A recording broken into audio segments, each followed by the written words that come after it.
Hamjamboni tena. Jamani poleni. Anyway, karibuni. Kwa majina ni Betty. Leo nataka niongelee topic hii mbili. Lakini ni kujisaidia sisi wenyewe mahali ambapo sijui simu iko sawa, sauti, ama nataka niongelee kuhusu ndoa. Ama kwa nini unaolewa na mtu mwenye amekuchukia? Mwanaume anaweza kukuoa lakini ukakuwa amekuchukia. Wewe ni adui. Unaweza kuwa umeolewa lakini umeolewa na adui. Unaweza kukaa na mwanaume kwa muda wa miaka mingi lakini ikakuwa ni adui wako. Kwa sababu unamaanisha nini? Ndoa nyingi siku hizi zinaisha katikati. Ndoa nyingi wanangoja saa zile ambazo umezaa mtoto mmoja, wawili, watatu, alafu yule mwanaume anakutoka. Yaani anaamua kukutoka. Kisa na maana ni nini? Unaweza kujiweka kipaumbele wewe kama mwanamke kumsupport yule mwanamume, kwa sababu sisi kama wanawake tumeumbwa na roho za upendo na kusaidia na kuweza kumsukuma yule mwanaume aweze kuendelea. Manake unasema akiendelea itakuwa ni faida yake na faida ya mimi na watoto.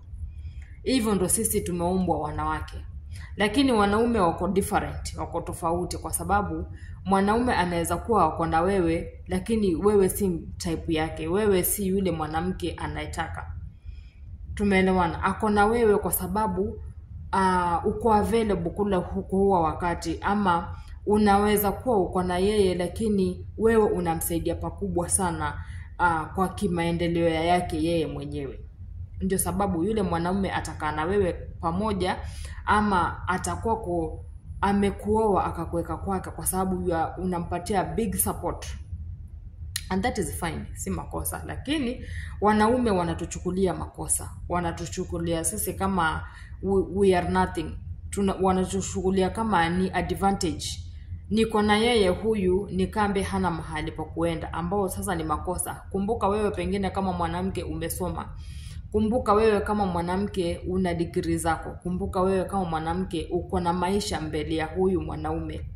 Kumbuka wewe mwanamke ungepata kazi yako ya kufanya na ukajiendeleza more than him, lakini alikuonyesha kwamba sisi wanawake tunataka kupendwa. Tunataka kuwekwa ile kudekezwa na kuwekwa katika ile hali ya kwamba sina mwanamume mwingine nje bali ni huyu niko naye. So huyu mwanamume atakupatia kile kitu ambacho kitakufunga akili na macho kwamba huwezi kuona kule nje.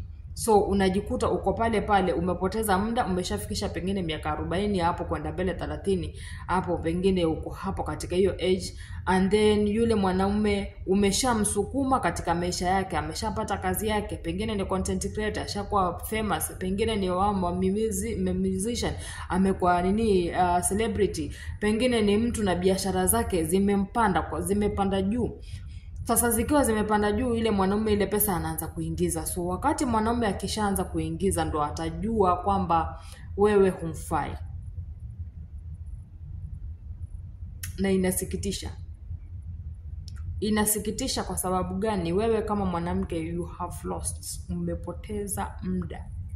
Umepoteza nafasi, umepoteza time kwa sababu umekaa nyumbani mama watoto, umezaa, umelea na bado unaendelea kulea, lakini yule mwanamume katika ile nyumba anakuona takataka.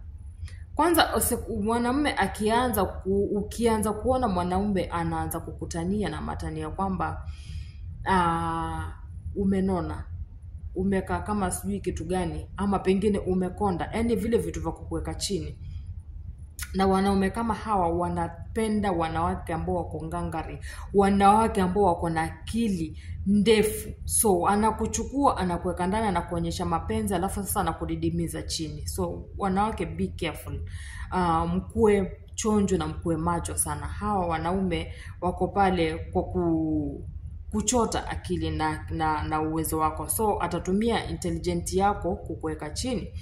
Nimeona story nyingine, huyu Albert and Akuku, siweze kusema hivyo kwa sababu pengine watu wengine ni wa nje, lakini wale ambao ni wa Kenya hiyo story TikTok umeona sana.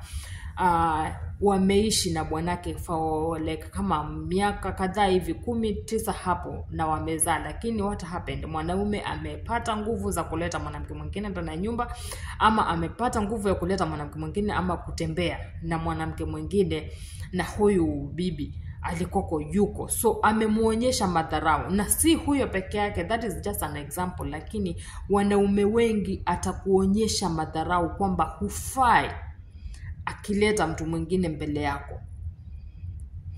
Tumeelewa? Ukiona mwanaume anakuletea mwanamke mwingine mbele ya macho yako, jua huyo mwanamume alikudharau since day first mlipopatana. Lakini kwa vile wewe hukuona, uliona mapenzi, alifanya nini?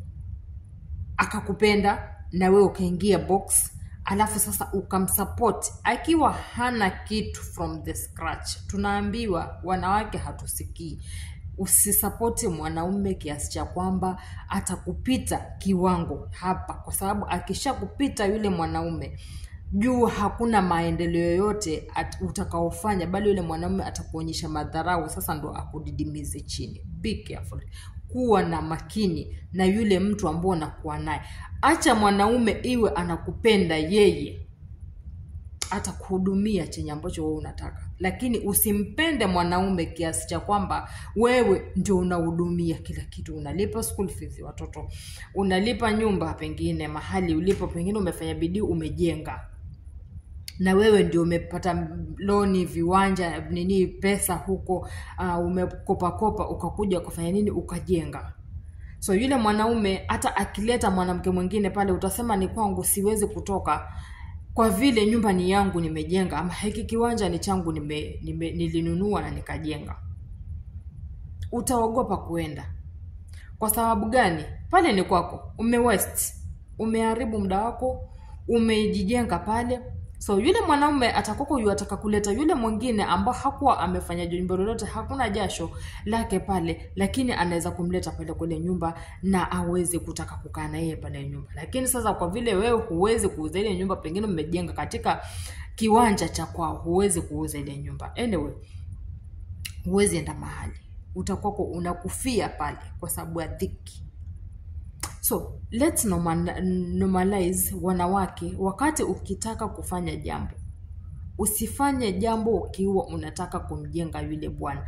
Fanya lile jambo ukitaka kujijenga wewe mwenyewe, na unajua niko na watoto. Anything can happen. Now if inaweza kuhappen, hata kama kitatokezea kama leo, unaweza kusimama kidete wewe kama mwanamke na kusema mimi nimechoka, nataka nitoke. Na hutatoka kwa vile ati mnasema nataka nifanye jambo fulani, ati kwa vile tayari mnasema tuko na joint account, siwezi kutoka kwa vile joint account. Usiwahi kuweka pesa na mwanaume siwahi kuweka pesa na mwanamke, kwa sababu hata sisi wanawake pia tunaweza tunageukanga. So ni kitu ambacho nilikuwa nataka ni jaribu kufungulia watu wengine akili pale, kwa sababu mapenzi yanawadidimiza chini jamani. Mapenzi inawadidimiza wanawake chini, inafanya paka unadhalilika, unaletewa mwanamke mwingine ndani ya nyumba. Si vizuri. Wanaume wanatuchukia, wanaume wanawachukia, na usizae na mwanaume kama hujajipanga. Tumeelewana wanawake? Usizae na mwanamume kama hujajipanga kiasi cha kwamba hata akikuacha leo unaweza kujilelea watoto. Tumeelewana? So hiyo ni somo langu la leo, na karibuni tena katika channel yangu. Maana ni kitambo sijaongea, like 1 month ago, na post tu vitu vidogo, lakini karibuni tena na tusipotee. Nawapenda sana, tukutane wakati mwingine.